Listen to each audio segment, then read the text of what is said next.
Yes, nothing would give me more pleasure than to tank a billionaire, dark money, fossil fuel, Exxon lobbyist drafted energy infrastructure bill if they come after our child care and climate priorities. All right, guys, so that is AOC essentially saying that nothing would give her more pleasure than to tank Biden's $1.2 trillion bipartisan infrastructure bill if the progressives don't get their $3.5 trillion human, aka socialist infrastructure spending plan to go along with it, right? Guys, can you believe it? Can you believe it? We literally during a time of massive inflation, right? Historical rises in inflation. Lawmakers are considering spending basically $5+ trillion. And if the progressives had it their way, they would legitimately spend $5 to $10 trillion, right? Not even to mention that we have massive debt right now. We're in massive debt. We're what, $28-29 trillion in debt? And the progressives want to spend $5 to $10 trillion more? Again, it's insane. This is why I would never let a progressive run this country. We would literally be bankrupt. The dollar bill would be worthless. If a progressive comes anywhere near the White House, guys, that's the time to go all in on crypto, right? Go all in on crypto, okay? Because having money in your bank account essentially is like burning money on fire at that point. But that is another conversation for another day.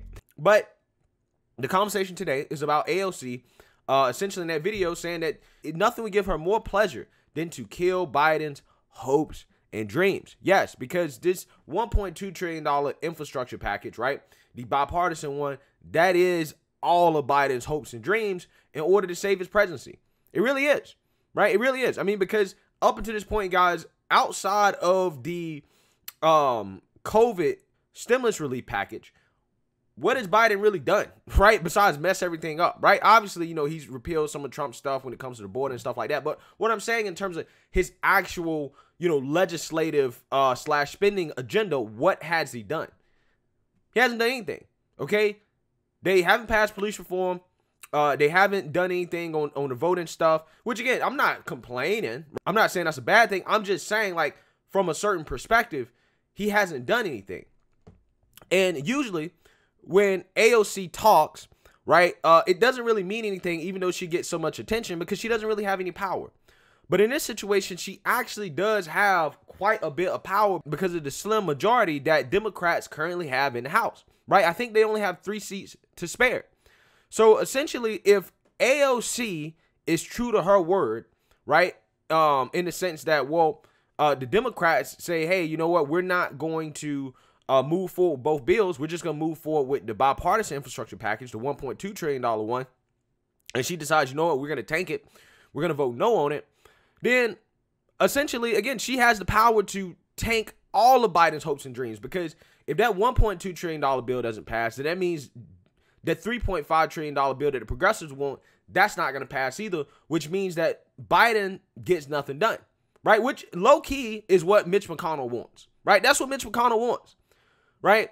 So, you know, I find this, again, these politics around this infrastructure bill and passing it to be fascinating. Right. This is the type of stuff I really like talking about, because this is what really matters, guys.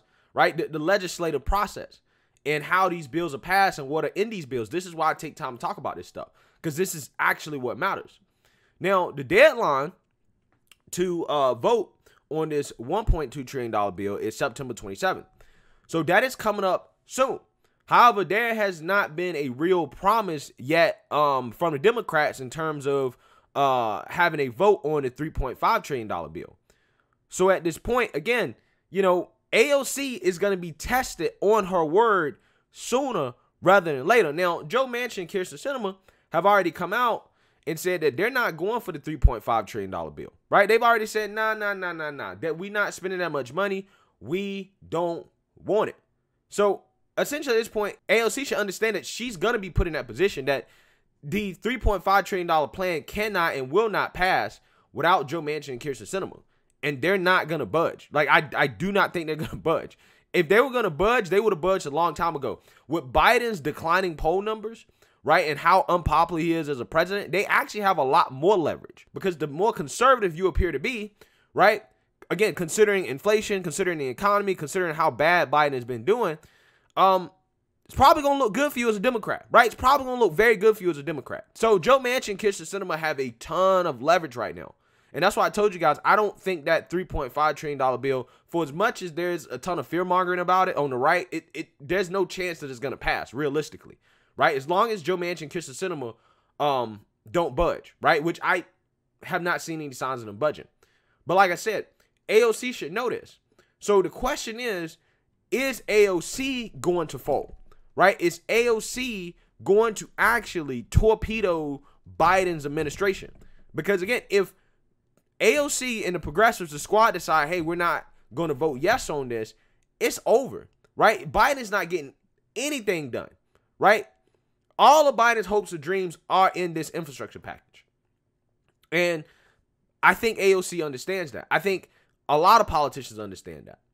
But does AOC actually have the cojones to do it? Does she actually have the cojones to nuke the Biden administration? I don't know. Up until this point, it seems to me that she doesn't. And this is me kind of attacking her from a Jimmy Dore standpoint. Not that I agree with Jimmy Dore, but I'm just saying I listen to them for a reason, so I understand this stuff. But hey, they asked for a vote on Medicare for all. AOC folded, right? They wanted to force a vote, right? They said, we're not going to vote on the stimulus package unless we get a vote on Medicare for all. AOC, they folded. When it came time for the $15 an hour minimum wage, when it came to a Biden stimulus package, they folded. They had a chance. They could have definitely held it up. They could have held a hostage, but they didn't do it. So in my opinion, I don't see why this would be any different. It seems that AOC is talking a big game. Seems like she's talking a big game. But up until this point, like I said, she hasn't really executed on that. So I find it interesting that she's saying that right now, because she has to know that Joe Manchin and Kyrsten Sinema are not getting on board with that $3.5 trillion bill, and that she will be forced to see if she sticks to her word. And if she does not stick to her word, then honestly, that could really unleash a massive progressive backlash against AOC, because low-key, guys, a lot of progressives are coming out the AOC, right, in the squad. They're basically saying that you guys aren't fighting hard enough, right? So AOC, she better follow through on her word, man. She better follow through on her word, or I think that she may be in some trouble with her base. But we'll see. Let me know what you guys think. Make sure you like, comment, and subscribe. Most importantly, share a Black conservative perspective. Peace.